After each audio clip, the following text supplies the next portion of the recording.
제1권 소년 열혈 제10장 언더라인 쌓인 나쁜 놈은 어떻게 연마되었는가? 그는 만약 당신이 패배한다면? 라고 물었다.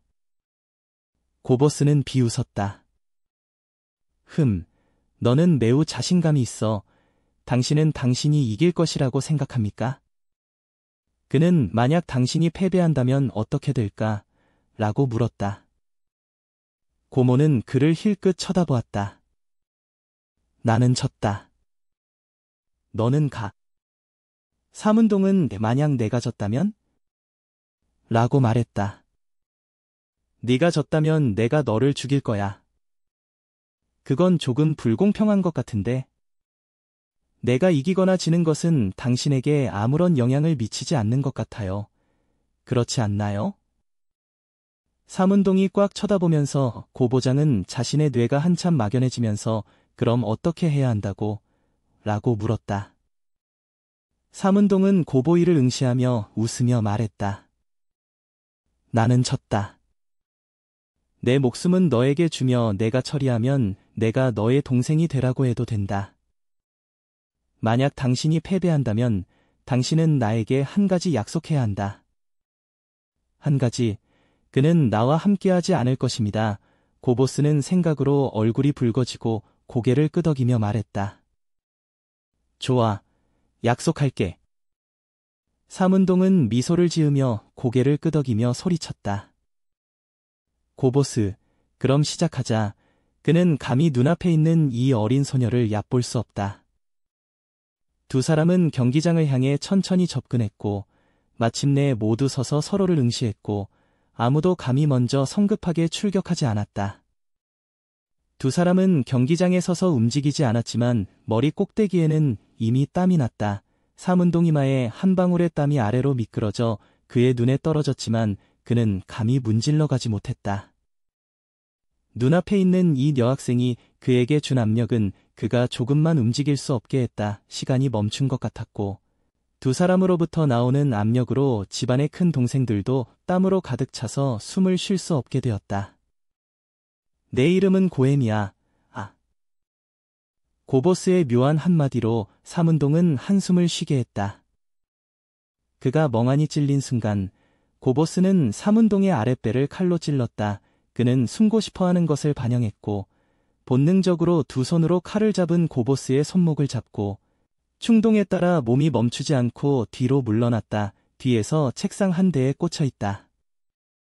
고보스는 양손으로 칼을 잡고 힘껏 앞으로 찔렀다. 삼운동은 양손으로 그녀의 손목을 잡고 감이 조금도 느슨하지 않았다.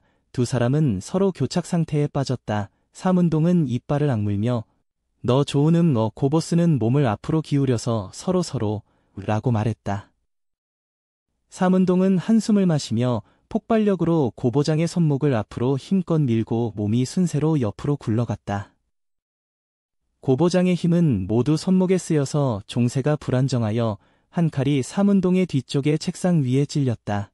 힘이 커서 칼신이 반 인치 깊이 찔러 들어가서 겨우 책상을 찔렀다. 삼운동은 은밀히 좋은 위험이라고 불렀다. 고보스에게 칼을 뽑을 기회를 주지 않고 그녀에게 발로 차었다. 고보스는 어쩔 수 없이 칼을 뽑는 것을 포기하고 옆으로 비켜버릴 수밖에 없었다. 몸이 아직 튼튼히 서 있었다. 삼운동은 이미 돌진하여 한 손으로 고로장의 작은 마너리를 안고 힘차게 위로 들어올린 다음 땅에 떨어졌는데 힘이 작지 않다. 고로장에 쓰러진 삐걱거리는 소리를 내며 온몸의 뼈가 산산조각이 난 것 같다. 이제 삼운동도 남녀수수할 수 없다는 것을 신경 쓰지 못하고 고보스의 몸에 뛰어들어 그녀가 막 올라오려고 하는 몸을 압도하였다. 고보스는 어찌 남자에게 이렇게 무례하게 눌려졌는가. 그러나 손발이 모두 삼운동에게 눌려 움직일 수 없게 되었다. 화가 나서 얼굴이 붉어지고 작은 입을 벌리며 삼운동의 어깨에 한 입을 물었다. 이 깊은 입은 뼈에 닿을 수 있어 삼운동이 아파서 거의 소리 지를 뻔했고 이빨을 깨물고 억제하여 한 마리로 제1권 소년 열혈 제10장 언더라인 쌓인 나쁜 놈은 어떻게 연마되었는가. 손은 고보스의 두 손목을 잡았고 다른 손은 그녀의 머리를 바닥에 눌렀다. 고보장이 입에 피가 가득한 자신을 보고 웃는 것을 보고 사문동은 기운 2천 근이 아주 높이 뛰었다. 사문동은 더 이상 주저하지 않고 땅에 웅크리고 고보스의 부드러운 인체를 자기 다리에 놓고 한 손으로 그녀의 쌍 그릇을 단단히 잡고 다른 한 손을 들어 고보스의 엉덩이에 웅크리고 때렸다. 고보스는 언제 이런 억울함을 받아 온몸의 힘을 다해 분투했다. 그러나 결국 여학생으로서 비록 나이가 사문동보다 2살 많지만 체질상으로는 여전히 남자와 맞붙을 수 없다. 고보스는 몸의 힘이 조금씩 사라지는 것을 느꼈지만 사문동의 손은 멈추지 않고 도 어쩔 수 없이 항복했다. 이 녀석이 이렇게 많은 사람들 앞에서 엉덩이를 때리고 있다. 이 고보스는 이것을 생각하면 아이처럼 울었다. 이 울음소리는 하늘을 놀라게 하고 귀신을 울었다. 심지어 사문동도 듣고 자신이 시방무쌍한 큰 나쁜 놈이라고 느꼈다. 손을 멈추고 숨을 헐떡거리며 큰 소리로 말했다. 당신이 감 흰알 칼로 찔러버리면 나는 당신의 엉덩이를 때릴 것이다. 이 말을 듣자마자 고보장의 울음소리가 더욱 커져 사문동의 손발 이 어디를 두어야 할지 몰라 서울었다. 잠시 머리를 긋고 잠시 얼굴을 긁었다. 고보장의 손아의 형제 도 어리석고 마음속으로 중얼거렸다. 이 사람은 여전히 고보장인가? 이때 사문동은 아무런 방법이 없다. 고보스는 딱딱하게 오면 두려워하지 않고 부드럽게 오면 버틸 수 있다. 바로 이 울음으로 그는 울음을 어지럽게 했다. 자의 가장 강력한 무기는 눈물이라고 말하는데 이 말은 전혀 거짓이 아니다. 적어도 지금의 사문동은 이렇게 생각하고 또 깊이 체험하고 있다. 그는 제자리에 웅크리고 움직이지 않았다. 고보스는 그의 다리에 기어 올라가는 울음소리는 멈출 징조가 조금도 없었다. 사문동은 긴 한숨을 내쉬었다. 들지 마. 내가 틀려도 그렇지 않으면 너도 날 때려 울게 할 거야. 말하면서 사문동은 눈물이 거의 떨어지지 않았고 그는 자신이 더 억울하다고 느꼈다. 고보스의 울음소리가 또 커서 몸을 뒤집어 사문동의 다리에 앉아 그의 목을 안아주고 뺨을 그의 어깨에 기대었다. 사문동은 자신의 어깨가 젖었다는 것을 느꼈고 고개를 돌려보니 어지럽고 고보스의 눈물과 콧물이 모두 그의 어깨옷에 발았다. 마침내 사문동은 어쩔 수 없이 강제로 큰 소리로 말했다. 누나, 울지 마. 내가 졌다고 해도 안 되나. 나를 죽이고, 날 깎고, 네가 원하는 대로. 고보스도 울고 피곤해 숨이 막히며 내가 지었다. 나는 이럴 여유가 없는 사람이 아니다. 네가 원하는 대로 말해줘. 사문동은 지금 머리가 아주 크다고 느꼈고 한숨을 내쉬며 말했다. 내가 너에게 하고 싶은 일은 더 이상 울지 않는 것이다. 고보스는 사문동의 어깨에 기대는 것이 편안한 느낌으로 남성의 분위기 외에 일종의 안정감을 느끼게 했다. 왜 젖었지? 사문동의 온이 스스로 울면서 젖어지 자 머리를 들어 다른 쪽 어깨로 바꾸고 유성으로 말했다. 내 요구가 이렇게 간단하니? 사문동은 고개를 끄덕였다. 내가 지금 가장 원하는 것은 당신이 눈물을 멈추는 것입니다. 그것은 내가 본 가장 치명적인 무기입니다. 고보스는 웃으며 말했다. 너는 잘 나빠. 사문동은 마음을 풀지 못하는 표정으로 말했다. 내가 무엇이 썩었는가? 자신의 어깨에 편안하게 기대고 있는 고보스는 언니, 일어설 수 있니? 제1권 소년 열혈 제10장 언더라인 쌓인 나쁜 놈은 어떻게 연마되었는가? 많은 사람들이 우리 공연을 보고 있습니다. 고보스는 듣고 반사적으로 일어섰다. 주위를 둘러보니 모두가 바보같이 그녀를 쳐다보아더요. 얼굴이 부러지면서 고보스는 고개를 숙이고 말했다. 그래, 죄송합니다. 옷을 덜어 펴더. 사문동은 고오보에 눌려마비된 두 다리를 움직이고 일어서서 이것은 아무것도 아니다. 울지 않으면 옷을 주면 된다. 고 말했다. 그의 말을 듣고 고보스는 마음이 달콤해 눈을 가볍게 뜨고 삼운동을 보았다. 삼운동은 오대재를 두드리며 언니, 진짜 고혜미야? 라고 물었다. 고혜미는 고개를 끄덕였다. 예. 내 진짜 이름이야. 이제부터는 뭐라고 불러줘. 삼운동은 마음속으로 생각했다. 고모두는 고혜미라고 불리고 그 기관차 소녀는 고혜옥이라고 불리고 그들은 고혜미는 삼운동 이 고개를 숙이고 아무 말도 하지 않는 것을 보고 그의 소매를 당기고 말했다. 무슨 생각을 하고 있니? 왜 말을 안 해요? 내 이름이 이상하지? 삼운동은 즉시 머리를 흔들었다. 아니, 아주 아름다운 이름이야. 이제 나를 미워하지 않니? 고혜미 교은 사람들은 지금까지 라고 말했다. 아래의 말을 계속하지 않고 고개를 숙이고 자기 옷 모퉁 이를 노리고 있다. 고혜미의 수줍은 모습은 부하 동생의 눈길을 떨어뜨릴 뻔했다. 서로 보며 눈에는 모두 쓰여 있다. 오늘 천하가 큰 혼란이 있었는가? 아니면 세상에 종말이 될 거야. 무섭다. 그는 하지만 내가 할 말이 하나 있다. 한사는 두 호랑 이를 용납하지 않는다. 우리는 조만간 개인이 있어야 하나 중의 무대를 내놓아야 한다. 이 말은 고혜미를 놀라게 하고 도 진정시켰다. 우리 둘 중 누가 탈퇴하겠다는 뜻이야. 삼운동은 자신감 있게 나는 남을 수 있는 능력과 실력이 있다. 검은 용 형제단은 내가 눈에 두지 않았고 너의 세력도 나는. 고혜미는 그의 말을 말했다. 너 도 눈에 넣지 않았지. 삼운동은 웃으며 고개를 끄덕이고 아무 말도 하지 않았다. 고혜미는 눈앞에 있는 이 남자를 오랫동안 바라보며 말했다. 나는 가볍게 패배하는 사람이 아니지만 나도 똑똑한 사람이다. 내가 너의 상대가 아니라는 것을 알고 있어. 너의 한마디로 나를 해체할 수 없다. 그는 나는 당신에게 그것을 증명할 것이다. 반달 안에 나는 검은 용 형제회를 해 산시켰다. 못하면 결단할게. 당신이 정말로 할 수 있다면 나는 두 마디 도 말하지 않고 헤어질 것이다. 류경룡의 실력은 고혜미보다 더 잘할 수 있는 사람은 없다. 결국 그들은 그렇게 오래 싸웠다. 그녀는 삼운동이 아직 좀 너무 많아요. 류경룡의 손에서 반드시 손해를 보게 될 것이라고 인정하였다. 조다. 한마디로 결정. 삼운동은 고혜미 앞에 손을 내밀고 고혜미는 그의 손을 힘껏 때렸다. 한마디로 결정. 삼운동은 고혜미에게 웃었다. 그런즉 나는 작별을 고한다. 나는 나의 두 형제를 보러 가야 한다. 누나 안녕. 고혜미는 고개를 끄덕이며 작은 입을 벌리고 마침내 아무 말도 하지 않았다. 삼운동은 손을 흔들고 몸을 돌려 회 화실에서 나왔다.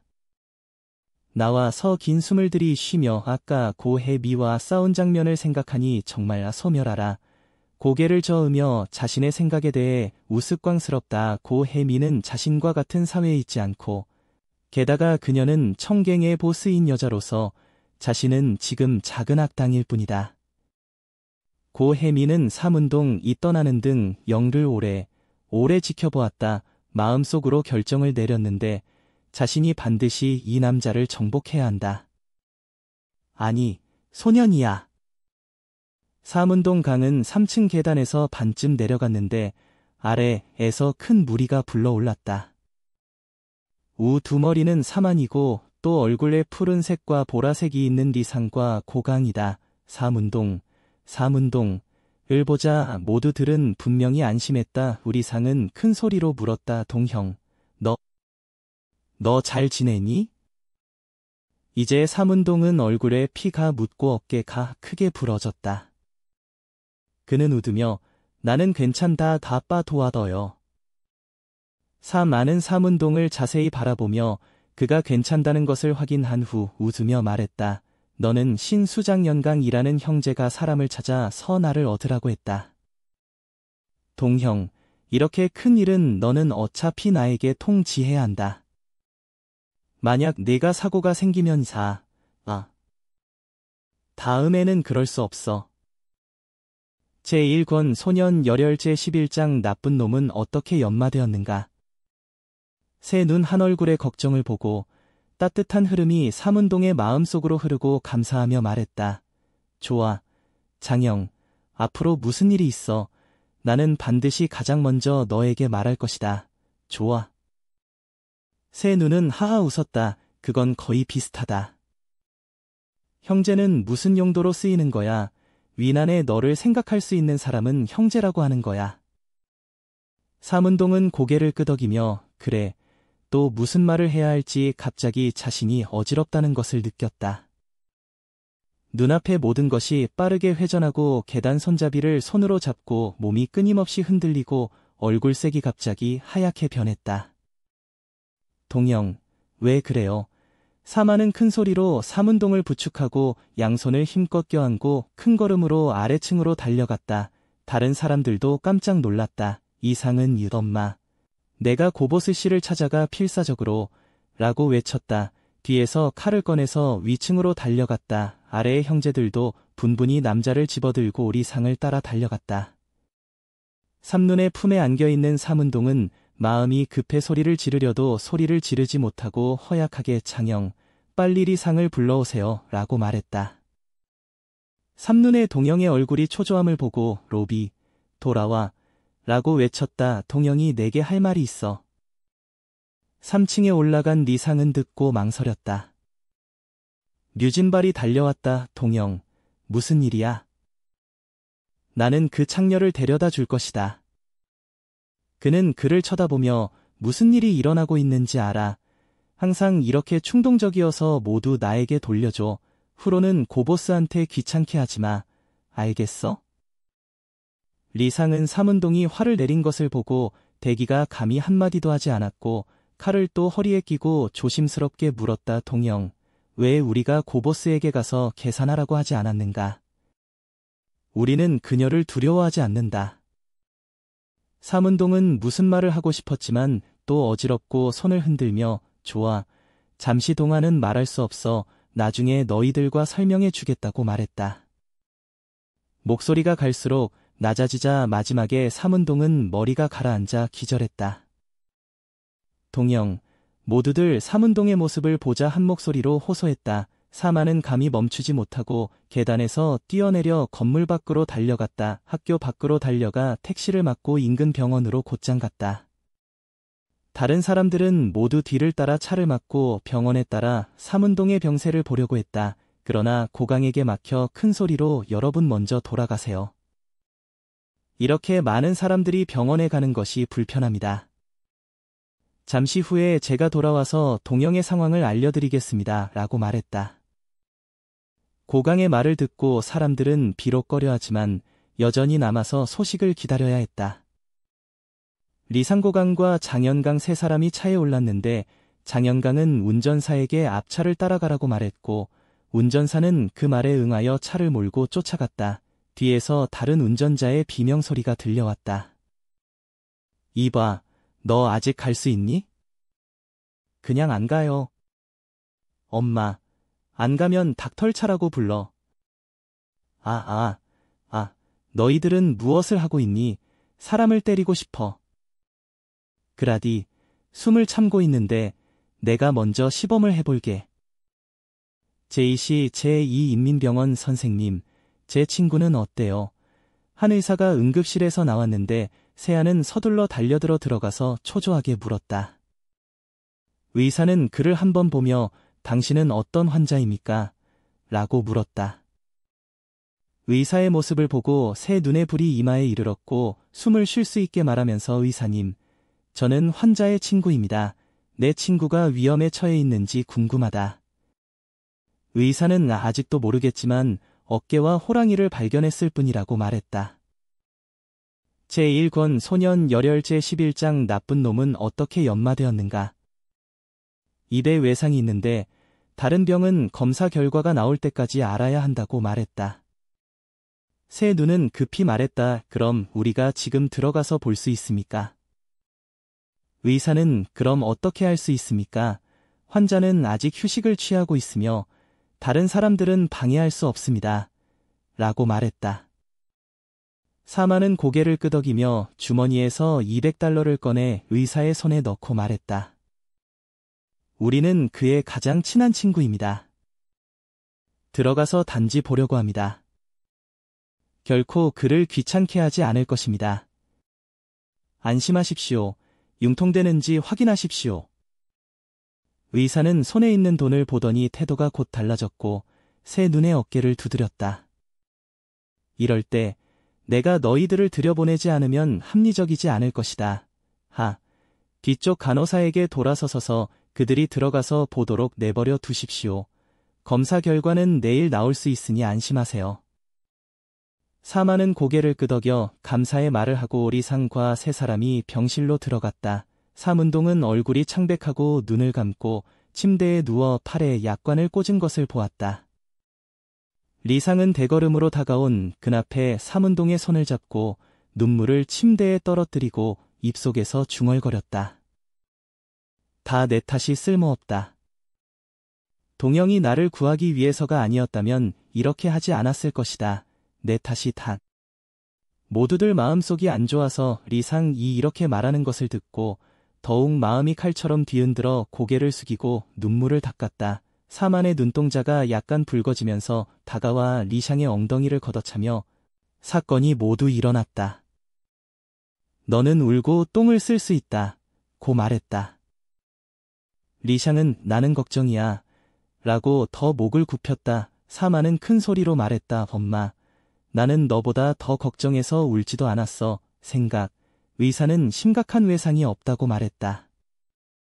왜 동영은 아직도 혼수 상태에 빠졌는가? 내 손이 있는 거 아니잖아. 침대에 있는 삼운동은 갑자기 움직이고 눈을 뜨고 말했다. 샤오상, 내가 다시 내 옆에서 울면 나는 너를 돼지 머리로 때릴 것이다. 모두 삼운동이 깨어난 것을 보고 침대 옆으로 둘러싸여 동영, 괜찮아? 라고 물었다. 삼운동은 허리를 뻗고 모두를 바라보며 당신이 나를 조금 더 잠을 자게 할 수 있다면 나는 내가 괜찮다고 약속한다. 고 말했다. 그런 다음 리슈앙의 머리를 밀고 웃으며 욕했다. 엄마, 나는 아직 죽지 않았어. 울어. 리샹은 부끄러운 머리를 만지고 눈물을 닦았다. 다른 사람들은 삼운동이 이렇게 말하는 것을 듣고 마음을 내려놓은 셈이다. 하하 웃었다. 장영강은 삼운동의 손을 잡고 말했다. 동영, 앞으로 일이 있으면 더 이상 스스로 모험을 할 수 없다. 만약 사고가 없다면 나는 너와 함께 세상을 떠나야 한다. 삼운동은 웃으며 말했다. 안심해라. 내 생명이 아주 딱딱하다. 연왕에게도 안 주겠다. 그의 자리가 충분히 앉으면 나를 바꿔 앉으려 하지 않는 한. 한마디로 모두를 즐겁게 했다. 삼운동은 일어나 침대에서 내려 얼굴색이 약간 붉어지고 호언했다. 나 걱정하지 마라. 나는 괜찮아. 하지만 어떤 사람들은 일을 하고 있다. 반달 후 나는 모든 것을 내 것으로 만들 것이다. 고보스와 검은 용 형제단은 모두 사라져야 한다. 삼운동의 말을 의심하는 사람은 아무도 없다. 어떤 개념은 모두들 마음속에서 서서히 형성되었다. 동영이 말한 말만 하면 실현할 수 있다. 그가 자기가 내일 국가주석에 앉을 것이라고 하더라도 말이다. 삼운동은 본래 퇴원하려 했지만 모두의 강렬한 반대하에 어쩔 수 없이 집에 전화를 걸어 저녁에 집에 가지 않는다고 말한 뒤 병원에서 머물렀다. 저녁에 모두들 아무도 떠나지 않고 삼운동의 곁에서 밤새도록 이야기를 나누었다. 사마는 삼운동과 상의해야 할 일이 많고 형제처럼 증가하고 자금이 부족하다. 부지 확대와 다른 갱이 충격을 받고 있다. 제1권 소년 열혈 제11장 나쁜 놈은 어떻게 연마되었는가. 돌등등 모두가 하룻밤을 토론하여 일을 기본적으로 정하고 계획을 제정하여 모든 것이 류경룡을 해결하여 말하게 하였다. 다음 날 병원의 검사 결과는 XIUN동 이경 미안저 혈당을 앓고 있으며 다른 사람들은 모두 건강하다고 말했습니다. 여러분, 이럴 때 야 완전히 안심할 수 있습니다. 오전 10시에 삼운동 등은 학교로 돌아갔는데 사마는 따라 오지 않고 반달 후의 계획을 위해 준비하러 갔다. 삼운동과 리창 2교실로 돌아와들 때 수업을 마치 고 선생님과 헛소리를 생략하고 있었다. 반의 형제는 삼운동이 돌아오는 것을 보고 둘러싸여 장에게 물음했다. 어젯밤에 토론을 한밤을 보냈기 때문에 전혀 잠을 잘 못 잤는데 얼마 지나지 않아 삼운동은 졸렸다. 형제들을 보내 서 책상 위에 엎드려 잠들었다. 네 번째 수업이 끝날 때까지 점심시간까지 삼운동은 아직 깨어나 야할 징조가 없었다. 교실의 학생들은 집에 가거나 밖에 나가 밥을 먹는다. 리샹만 밖에서 음료와 빵을 사서 돌아와 씻는다. 이때 반 문 앞에 예쁜 여학생이 와서 한 발로 문을 차려 열고 밖에 서서 큰 소리로 외쳤다. 누가 삼운동이라니, 너는 나를 굴러나와. 교실에서 리상정은 한 손에 콜라를 들고 한 손에 빵을 들고 막 한 모금 마셨는데 이 갑작스런 한 소리에 깜짝 놀랐는데 입안의 음료가 바닥에 뿌렸다. 엄마, 이 사람은 누구야? 콜라와 빵을 책상 위에 놓고 고개를 쑥이고 책상 아래에 막대기를 집어들고 교실 밖을 향해 걸어갔다. 또 감히 예류관대에 오는 사람이 있구나. 죽고 싶으면 엿먹어. 이 상은 걸으면서 욕을 하면서 문구에 도착하면 문을 차는 여자생을 보자 욕을 할 수가 없었다. 생각, 젠장, 어디 여자 튀어나오. 정말 눈을 키워자. 리샹의 손에 든 막대기를 재빨리 뒤로 숨기고 자신이 가장 매력적이라고 생각하는 미소를 얼굴에 놓고 잘생긴 펑펑 머리는 안녕하세요. 언니 삼운동을 찾아서 뭐하는 거야? 라고 말했다. 그녀 학생은 위아래 로리상을 들여다보며 마음속으로 이 사람이 어떻게 얼굴에 나쁜 웃음을 짓고 있는지 생각했는데 보면 좋은 것이 아니다. 입을 한꺼번에 말했다. 너는 바로 삼운동이야. 리샹아하하하 이상은 나는 삼운동의 동생이다 라고 말하고 싶었지만 그는 내 동차를 막말했고 그 소녀는 눈을 뜨고 발을 들어 이상의 동생을 발로 차었다. 이상을 아팠다. 반 메터 높이 뛰어올랐는데 막대기도 여전히 두 손으로 하체를 가리고 그곳에서 끊임없이 뛰어올랐다. 학생들은 일체히 용서하지 않고 리창의 몸에 한 차례 난 폭 한 발로 차었다. 비록 힘이 크지 않았지만 리창은 여전히 아팠고 콧구멍을 웃었다. 본래 반격하려 했지만 여자생이 화를 내는 모습을 보자 리상은 한숨을 내쉬었다. 오늘 나를 불운으로 계산하자. 누가 이렇게 예쁜 여자생에게 거칠게 행동할 수 있겠는가? 리상은 어쩔 수 없이 교실로 달려가 입에서 다 동형, 잠들지 마. 나는 암호랑 이를 차죽게 할 거야. 엄마. 방금 소리 지르자 엉덩이에 신발자국이 2개 더 났다. 마음속에 이 억울함아. 누구를 모집하지 않고 누구를 모집지 않고 평백하게 구 두 한 끼를 받았다. 정향히 잠을 잤던 삼운동은 리상의 고음과 참호 소리에 충격을 받아 잠이 흐릿하게 몸을 똑바로 앉아 두 눈이 곧게 돋보였다. 사람은 깨어났지만 뇌는 휴면 상태에 있었다. 삼운동이 마침내 깨어난 것을 보고 여학생의 비행발을 피하면서 번니 발로 차지 마. 나는 삼운동이 아니다. 그는 라고 외쳤다 말하면서 멍하니 있는 삼운동 쪽을 가리켰다. 학생이 리상 이 가리키는 방향을 따라 보더니 마음이 한번 진동했다. 어떻게 그가냐? 고개를 돌려 리샹에게 큰 소리로 외쳤다. 제1권 소년 열혈 제11장 나쁜 놈은 어떻게 연마되었는가? 그 사람이 삼운동이야. 리상은 정말 겁이 나서 연속 고개를 끄덕이며 말했다. 네, 그는 바로 그 사람이다. 무슨 일이 있으면 그를 찾아라. 말을 마치 고 엉덩이를 굽히 고의 자를 찾아 안았다. 그 소녀는 삼운동 앞에 와서 너 정말 삼운동이야?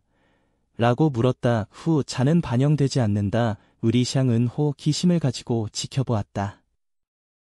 소녀는 눈을 뜨고 큰 소리로 물었다. 당신은 삼운동입니까? 후 자는 여전히 반영하지 않았다. 리상은 이 구멍을 위로 부추겼다. 여학생 이 급해 삼운동이냐? 라고 외쳤다. 후 자는 류현이 일어서 서녀 자애를 한 손으로 안았다. 녀 자애가 귀여운 소리를 내자 리상은 눈을 크게 뜨고 눈동자가 곧 날아올랐다. 이어 삼운동 이치가 힘껏 여학생들을 가로질러 던져냈다고 했다. 학생의 외침에 따라 몸이 무겁게 땅에 떨어지다가 한참 동안 일어서서 믿을 수 없는 삼운동을 응시했다. 후 자는 다시 의자에 앉아 두 눈이 무신히 앞을 바라보았다. 학생의 눈은 곧 불꽃을 뿜어내고 리상은 서둘러와서 삼운동 옆으로 잠시 여학생 이 그를 차려죽게 될까봐 두려워했다. 삼운동의 몸을 흔들며 큰 소리로 말했다. 동형, 왜 그래? 퇴원할 때 의사의 당시를 떠올렸다. 저 혈당 환자는 잠자리에 들 때 방해를 받으면 즉 나는 정서를 나타낸다. 이상에게 한바탕 흔들려 삼운동이 진정으로 깨어났다고 할 수 있었다. 이상이 여전히 힘껏 흔들고 있는 것을 보고 큰 소리로 말했다. 죽고 싶다면 계속 흔들자. 놀라 설이상은 재빨리 손을 돌려 조심스럽게 물었다. 동형, 정말 깨어났니? 똥구멍, 귀신이 당신에게 말하고 있습니까? 삼운동은 삐걱거리는데 몸에 뭔가 잘못된 것 같았고 갑자기 옆에서 예쁜 여학생 이살인적인 시선으로 자신을 응시하고 있는 것을 보았다. 고해옥, 삼운동은 놀라며 웃으며 지나갔다. 학 언니, 왜 왔니? 나는 오랫동안 왔는데 아직도 너의 열정으로 땅에 떨어져도 고해옥은 화를 내며 이빨 틈에서 한마디를 짜냈다. 이것은 불가능하지 않죠. 내가 어떻게 언니를 바닥에 떨어뜨릴 수 있니? 나는 전혀 모른다. 삼운동은 의 문을 닫고 리상을 돌아보았다. 후자는 아주 긍정적으로 고개를 끄덕이며 동형, 아까 확실히 이런 일이었다. 라고 말했다. 삼운동은 듣고 어깨를 낮춰 쏙 상였다. 아까 언니 정말 미안해. 나는 정말로 모른다. 그때 나는 당신에게 정신이 나지 않을 수도 있습니다. 내가 밥을 먹게 해주겠다. 누가 너의 밥을 드물게 하냐? 너 정말 삼운동이냐? 삼운동은 고개를 끄덕이며 말했다. 학동이여, 내가 거기서 너를 상하게 했는가? 고해옥이 말했다. 그래, 왜 내 여동생과 함께 지내고 있는 거야? 눈앞에서 자기 학언니라고 부르는 이 소년을 보고 마음속 애는 맛이 아니라 그가 언니를 화나게 해서 밤새 잠을 못 자게 됐지만 만나면 마음속 애는 더 이상 미워할 수 없게 된다. 삼운동은 머리가 돌아서 고고해옥 이 말한 언니가 누구인지 알게 돼 자 양손을 펴서 이것은 나와 내 언니의 일이야. 나는 언니가 신경 쓰지 않기를 바란다. 고 말했다. 삼운동의 말을 듣고 고해옥은 가슴이 아파서 화가 나서 왜 내가 관할 수 없어. 나는 내 여동생의 일을 다 처리할 수 있다. 너는 누구니? 어찌하여 나에게 명령하느냐? 이때 교실에는 이탈 어떤 사람이 돌아와 들어온 뒤 모두 얼굴이 가득한 이상하게 두 사람을 바라보았다. 삼운동은 마음속으로 한숨을 내쉬며 고해옥의 팔을 잡아 우리는 밖에 나가 서산책하자. 배가 고팠고 뭔가 먹어야 했다. 고해옥이 원하든 상관없이 그녀를 끌고 밖으로 걸어갔다. 학교를 한동안 나가서 삼운동은 손잡이를 풀 고정색으로 말했다. 사실 나와 내 누나의 관계는 내가 상상했던 것만큼 나쁘지 않다. 비록 한 번 싸웠지만 모두 지나갔다. 고해옥은 삼운동에게 팔을 잡아당겨 이렇게 멀리 갔는데 얼굴색이 약간 부러지고가 볍게 물었다. 그 후 애도 내 누나와 싸우게 될 거야. 삼운동은 한참을 생각하며 싸움의 기회가 없을 것 같다. 고 말했다. 고해옥의 마음이 너버졌다. 내 동생 이랑 싸웠는데 오빠가 알았다면 너랑 싸워댈 거야.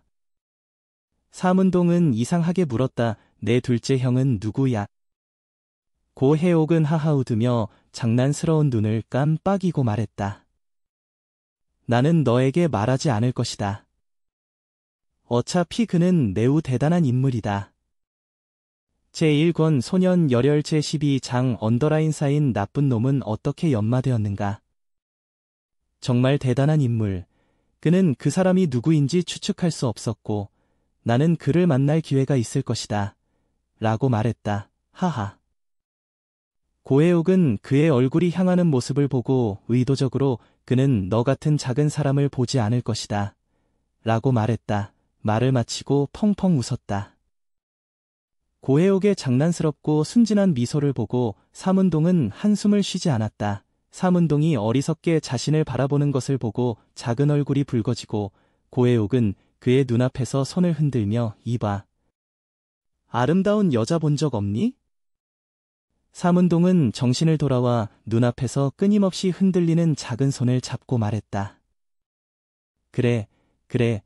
이렇게 예쁜 언니를 본 적이 없다. 이렇게 예쁜 언니가 얼굴을 감상해 점심을 먹을 수 있을지 모르겠다.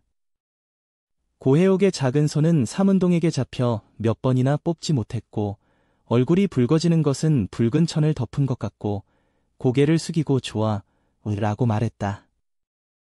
고해옥의 낮아진 귀여운 얼굴을 보고 사문동의 마음속에는 층층의 파도가 울려 퍼져 있었다. 정말 이렇게 평생을 보내고 싶었다. 두 사람은 조용히 서 있었고 아무도 말을 하지 않았고 시간은 마치 멈춘 것처럼 보였다. 9월의 가오한 태양이 하늘에 걸려 있고 두 사람의 그림자가 햇빛에 목욕하고 있다. 마치 한 세기의 시간이 지남에 따라 사문동은 깨어났는데 자기가 여전히 고해옥의 작은 손을 잡고 있는 것을 보고 얼굴색이 붉어지면서 손잡이를 풀고 나쁜 일을 한 것처럼 속삭였다. 미안해, 언니. 나는 방금. 고해옥은 사문동의 입에 손을 얹고 그의 해석을 끊어 웃으며 말했다. 앞으로 내 언니를 떠나라. 다른 사람은 너보다 한 학년 더 많구나. 내 친척들은 모두 나를 샤오옥이라고 부르고 너도 나를 샤오옥이라고 부르라. 사문동은 고개를 끄덕이며 속삭여 소. 고해옥은 마음이 달콤해 사문동의 옷을 잡아당겨 말했다. 배 고프지 않니? 나도 좀 배고프니 같이 밥 먹으러 가자. 좋은 곳으로 데려다 드리겠습니다. 라세문동은 앞으로 나아갔다. 멀리서 사문동의 어쩔 수 없는 한숨소리가 들려왔다. 아까 너는 아직 배고프지 않다고 말했다. 그리고 고해옥의 장난스러운 웃음소리. 형, 누나가 너를 놀리고 있어. 두 사람의 그림자가 길끝에서 사라졌다. 오후에는 말이 없었고 저녁에 사문동이 집에 돌아와 밥을 먹자마자 고해옥이 전화한 전화를 받았다. 사문동은 오겠니? 무슨 일이 있니?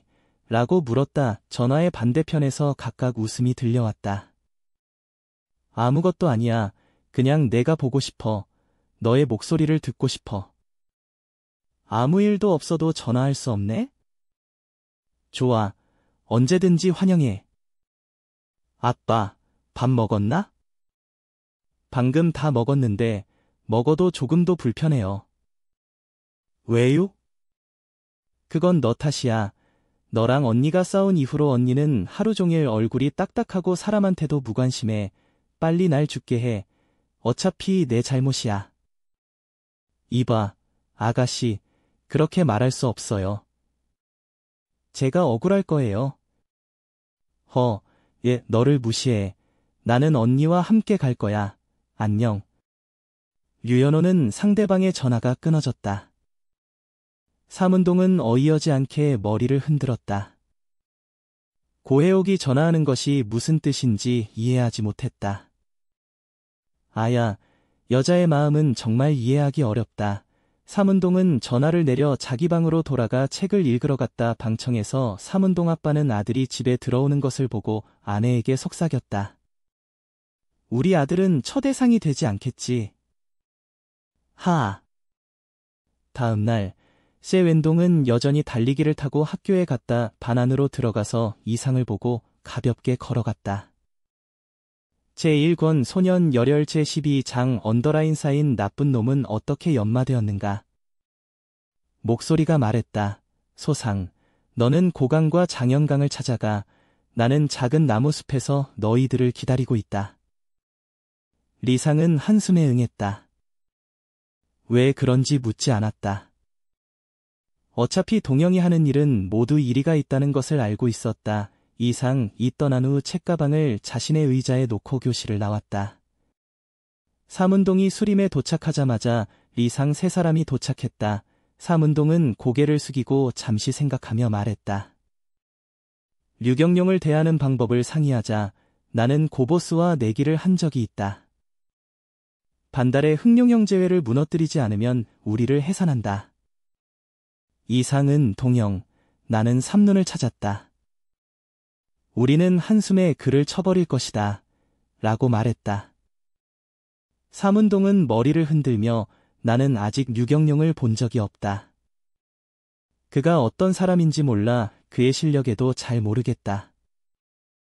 부지런히 손을 내밀어 나는 손해를 입을까 봐 걱정된다. 고보스는 일반인이 아니다. 그녀는 이번 도박약에 응할 수 있다는 것은 흑룡형제회가 여전히 실력이 있다는 것을 설명한다. 장영강은 말을 이어받았다. 동영이 옳았다. 류경룡의 수하에 학생만 있으면 100번이 안 되는 사람이 있을 수 있는데 게다가 그가 수복한 일부 교회 깡패들은 세력이 절대 적지 않다. 리상은 큰 소리로 말했다. 연강, 그럼 어떻게 해야 한다고 생각하니? 한쪽의 고강은 나는 몇 사람을 찾아 그가 집에 돌아올 때 그를 막대기 한 번 주면 괜찮을 것 같다. 이것은 문제가 되지 않겠느냐? 라고 말했다. 장영강은 입술을 물어뜯어 말했다. 이것도 안 될 것 같다. 류경룡은 싸운 것은 1호였다. 사람이 적게 가면 반드시 그를 때릴 수 있을지도 모른다. 사람이 많이 가면 그가 기회를 보고 도망칠까 봐도 걱정된다. 그렇게 하면 더욱 잘하지 못한다. 비록 정말 그를 병원에 넣을 수 있지만 그의 형제는 여전히 남아있다. 그 안에는 몇 명의 사람들의 머리가 류경룡에 차등하지 않다. 그의 어린 동생이 된 이유는 이 사람이 의기를 말하기 때문이고 더욱이 그들은 류경룡에 대한 인정을 비치고 있다. 그들이 있으면 검은 용 형제회는 무너질 수 없으며 우리는 풀을 때리고 뱀을 놀라게 할 것입니다. 리샹은 이것도 안 돼, 저것도 안 돼, 그럼 우리가 패한 게 아닌가, 라고 말했다. 삼운동이 손을 흔들며 장영강에게 그럼 어떻게 해야 한다고 생각하니? 라고 물었다. 장영강은 한번 생각해보며 말했다. 류경룡과 그의 밑에 골간을 방비 없이 다친 곳으로 찾아내는 것이 가장 좋으며 게다가 우리가 사전에 매복한 것이므로 그들을 모두 때릴 기회가 있을 수 있다. 그들이 끝나자마자 검은 용의회도 무너졌다. 리샹은 듣고 눈을 뒤집어 말했다. 내 말은 쉽다. 우리가 어떻게 그들을 폐쇄된 장소에 가까이 데려갈 수 있겠는가? 또 방비도 없이 있어야 한다. 그 사람들은 또 바보가 아니다. 삼운동은 갑자기 다음과 같이 물었다. 류경룡이 믿을 수 있는 형제가 몇 명인가? 장영강은 잠시 생각하고 말했다. 7, 8명이 있을 수 있겠지. 이 사람들은 모두 그와 평생 친교를 맺었다. 삼운동의 뇌가 빠르게 회전하고 있다. 5분 동안 생각하고 모두에게 말했다. 여러분들은 저를 도와가서 조사해 보러 가세요. 그리고 사람들은 삼운동의 말을 듣고 고개를 끄덕였다. 마지막으로 리상은 동영, 이렇게 하는 것이 아니냐? 라고 말했다.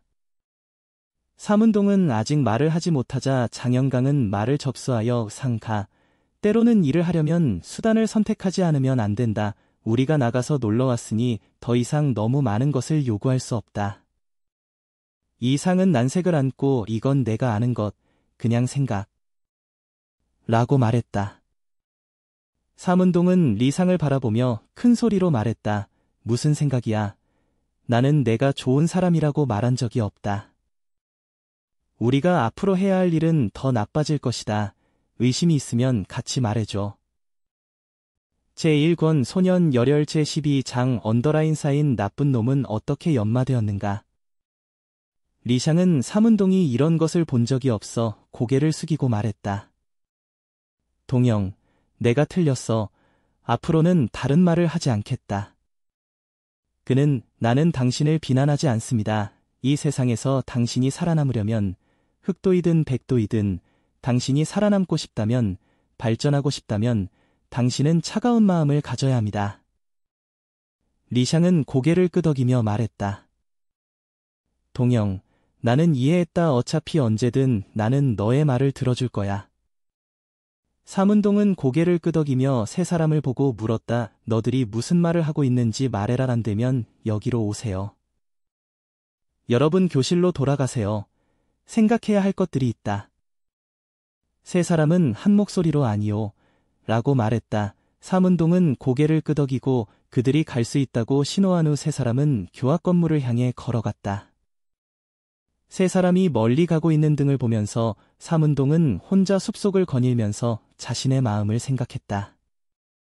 자신이 유경룡을 처부수더라도 일중에서 패권을 차지하면 어떻게 할 수 있겠는가? 약간의 보호비를 받고 있습니까? 사마는 학교만으로는 결코 큰 기후가 될 수 없으며 약간의 돈을 벌 수밖에 없다는 것이 옳습니다. 그러나 돈을 빨리 오려면 황도박독을 계산해야 하지만 이 세 가지가 만지기 쉽지 않다. 하나부주의로 자신이 재앙을 당했을 뿐만 아니라 형제들까지 따라 빠져들었다.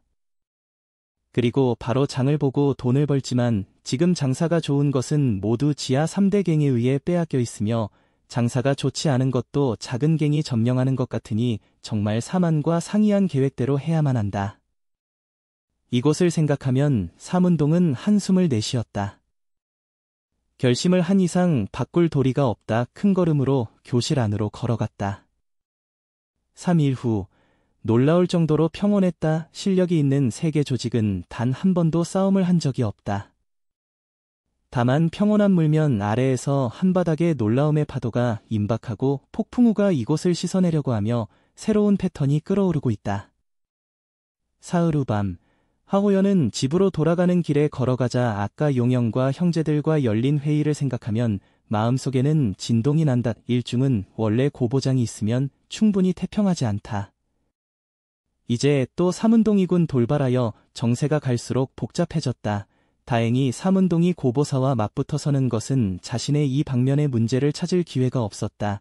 그가 마음속을 생각할 때 전방에 5명이 길을 막았다. 첫 번째 사람은 키가 크지 않고 체형이 비만하고 얼굴에 가로 흉터가 있어 한 쌍의 눈이 그를 응시하고 있다.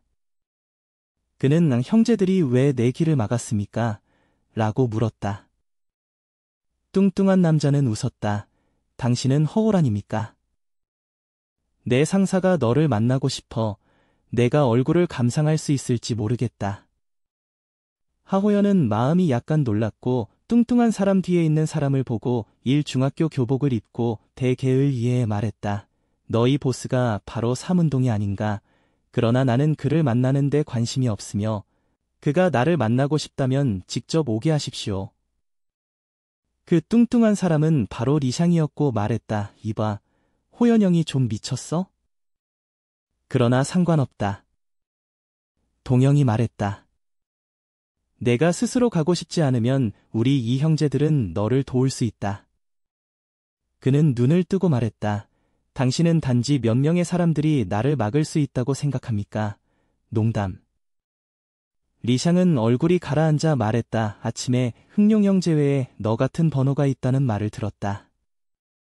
오늘 나는 교육을 받고 싶다. 형이 감히 나와 단결할 수 있을지 모르겠다. 하호연이 말을 할 때 뒤에서 소리가 들려왔다.